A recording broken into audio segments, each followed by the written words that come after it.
I think there are enough areas that the Oilers hold a distinct advantage in, and like there's a sizable gap in those areas versus the areas where I give Vegas an advantage. It's slimmer. Like the bottom six, I think, like, maybe you could look at that bottom six and go, okay, Vegas has a bit of a better bottom six, but it's not such a large gap that I think they're just going to like steamroll the Oilers bottom six. And it also goes away if they play 11-7. That too. But like the Oilers bottom six is humming along great right now. Outscored and outshot the LA Kings over the course of their 6-game series. The blue line. Okay, the Oilers don't have a defenseman as good as Alex Pietrangelo.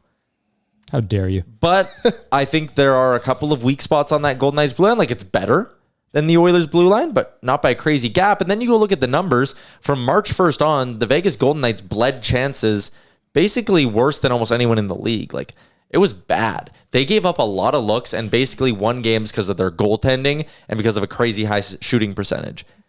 I just don't see them as having one like distinct, clear-cut advantage over this Oilers team. I think those are winning in 5. So in the first game of this, you were saying scoring chances. In November, when the Oilers played them, they had 23 shots on goal. Then they went from that to 37 to 30 to 39. They got a lot better when you add the deadline moves, right? Like, there's such a different team Kane came back. Yeah. That was a big one, yeah. And then you look at the Golden Knights, like, they added Ivan Barbashev and they got Mark Stone comes back from injury. Yeah, that's the big one. Amazingly. And Laurent Brossoit comes back, and he's been nails since coming back, man. 927 in the regular season in 11 games, and then in the playoffs in the first round. 9-15, not amazing, but good. But he's never held down a starter's job once in his career. Well, what about when he was with the Edmonton Oil Kings in the WHL? That's true. That was a big error. Also, the Oilers have faced every single goaltender that Vegas has played this season. Really? Every time they've played him, it's been a different goaltender that has started the game. It was Aiden Hill, Thompson, Brossoit, and Quick. But they never saw Yuri Patera. That's really The too fifth bad. goalie that Vegas used this year. That was something. I don't see a way. I don't know. And again, maybe I'm just overly optimistic, feeling the high of the round 1 win. Maybe I'm grossly misreading the Vegas Golden Knights right now. I just don't view them as that complete or that solid of a hockey team. I've got Oilers in 6, so it's not exactly Yeah, crazy. not that far off, I guess, yeah. I think 5. I think the Oilers might lose game 1 and then win 4 straight. I kind of think it's going to go 6 or 7. I agree with the long series thing. But it's also important to remember Vegas missed the playoffs last year. They're not. I don't think they're the same Stanley Cup contender now they were a couple years ago.